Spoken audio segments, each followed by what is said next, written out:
Hey everyone! Imagine this. You finally land your dream job in the city. You're exhausted but excited, saving every penny for your future. You think you've found the perfect roommate, someone who laughs at your jokes, splits the rent on time, and feels like a new best friend. Then one day, you discover she's been quietly draining your life savings while smiling to your face. That wasn't a nightmare. That was my reality. My name is Alex Harper, a 28-year-old software engineer from Seattle, Washington, proud American citizen, just trying to build something stable after years of hustle. Today, I'm sharing the full story of how my roommate stole from me, and how I turned the tables, got her evicted, and reclaimed my peace. If you've ever been betrayed by someone close, stick around. This one hits different. Hit that like button if you're ready for some real justice, and let's dive in. It all started about 18 months ago. I just moved into a cozy, 2-bedroom apartment in Capitol Hill. After landing a solid promotion at my tech firm, rent in Seattle isn't cheap, so I posted on a trusted local housing group looking for a roommate. That's when a Lauren Bennett replied. Lauren was 26, originally from Portland, working as a freelance graphic designer. She showed up to the viewing with a bright smile, homemade cookies, and the kind of energy that lights up a room. We clicked instantly. She talked about her love for indie music, her rescue cat named Pixel, and how she was trying to escape a bad breakup. I told her about my long coding hours and my goal to buy my first home someday. Within a week, she moved in. The first few months were golden. We'd share late-night talks over cheap takeout, binge-watch thrillers on the couch, and even split grocery runs. She paid her half of the rent and utilities, right on time every month through our shared app. I thought, finally, a roommate who gets it. I let my guard down completely. But looking back, the small red flags were there. If only I'd paid attention. She'd borrow my expensive coffee pods without replacing them. She'd use my laptop when hers was acting up. And once I caught her scrolling through my banking app tabs, she laughed it off. Oops, sorry. Just checking the weather. I chalked it up to her being scatterbrained and overly comfortable. Then things started disappearing. At first, it was little stuff. My favorite wireless earbuds vanished from the coffee table. Must have misplaced them, I told myself. Then my spare Bluetooth speaker. Lauren swore she hadn't seen them. She'd give me these big, innocent eyes and say, Alex, I'd never touch your things without asking. We're like sisters. I believed her. Why wouldn't I?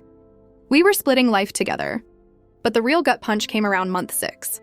I had been saving aggressively for a down payment on a condo, about $8,500 tucked, away in a separate savings account I rarely checked.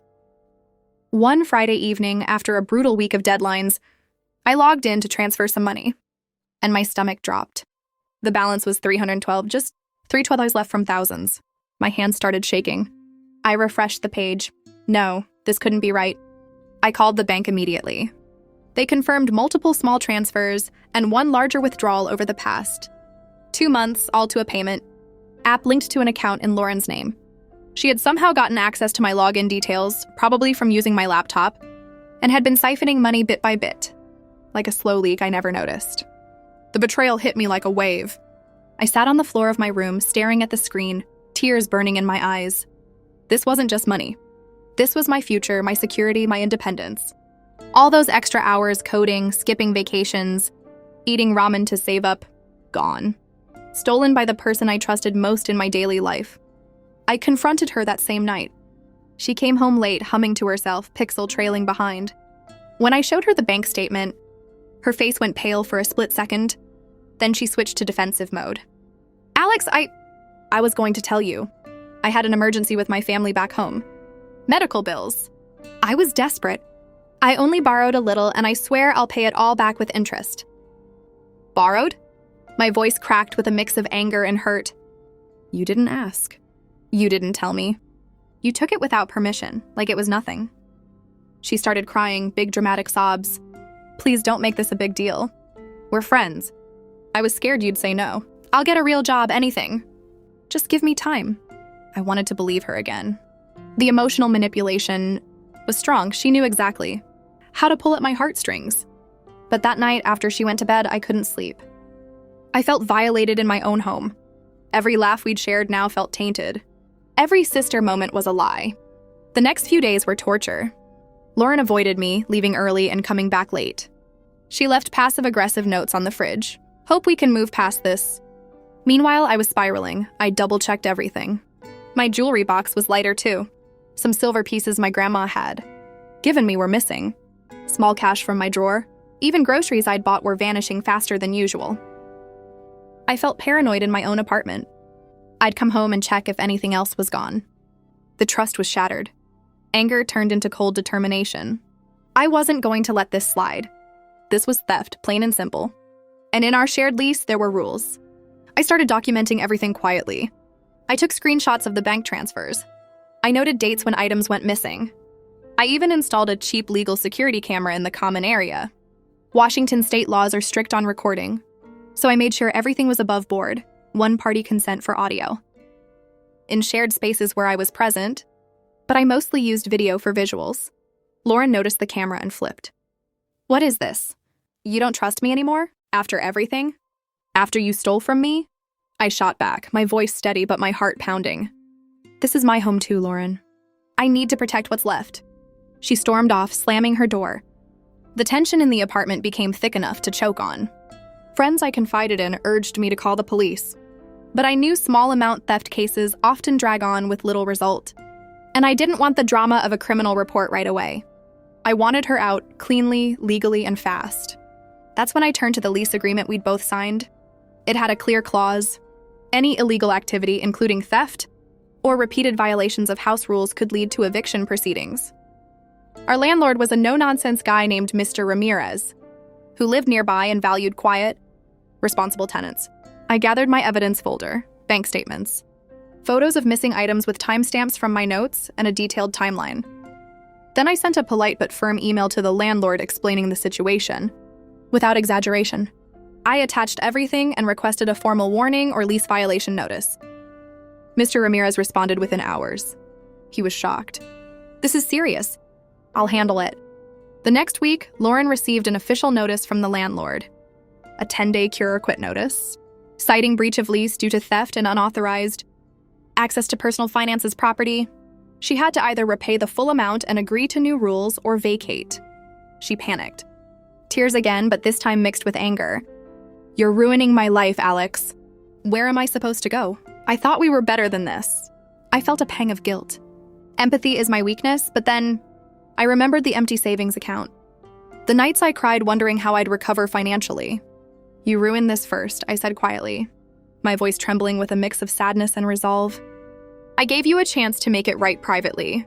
You chose not to." She tried everything, begging, promising payment plans she couldn't keep, even guilt-tripping me about her family emergency. But I stood firm. I blocked her on everything except necessary apartment communication. The emotional roller coaster was real. Some nights I'd lie awake feeling like the bad guy. Was I being too harsh? Had I missed signs I could have addressed earlier? Betrayal cuts deep because it attacks your faith in people.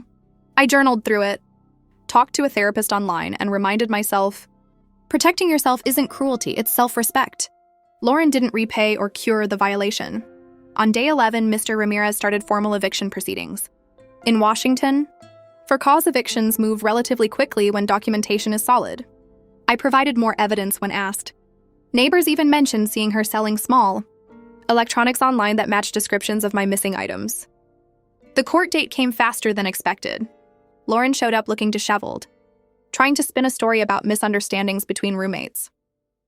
But the judge reviewed the bank records, the timeline, and the lease. It was clear this was theft, not a loan. The eviction was granted. She had 30 days to vacate. Watching her pack was bittersweet. She glared at me one last time as she loaded boxes into a friend's car. "I hope you're happy now," she muttered. I wasn't happy in a vindictive way, but I felt free, relieved. The apartment felt lighter. Without the constant anxiety. Pixel the cat went with her, of course. In the weeks after, I focused on healing. I rebuilt my savings slowly, cut back on extras, picked up a small side freelance gig. I even treated myself to new earbuds as a symbol of moving on. Friends came over more. The space became truly mine. I learned to set firmer boundaries early with people. And most importantly, I discovered my own strength. I didn't need to be the nice girl who lets things slide. I could be kind and still stand up for myself. Mr. Ramirez was impressed with how professionally I handled it. He even lowered my rent slightly as a gesture for the hassle. Small wins. To anyone watching who's dealing with a toxic roommate, theft or betrayal, document everything. Know your lease. Don't let guilt stop you from protecting your peace. And remember, justice doesn't always look dramatic like in movies. Sometimes it's paperwork, patience, and quiet resolve. My savings aren't fully back yet, but my trust in myself, that's stronger than ever. If this story resonated with you, drop a comment. Have you ever had a roommate nightmare? What would you have done? Share your experiences. I read every single one. And if you're new here, hit subscribe and turn on notifications for more real-life stories about overcoming betrayal, setting boundaries, and building a better life. Thanks for watching till the end. You're not alone in this. Stay strong out there. I'll see you in the next one.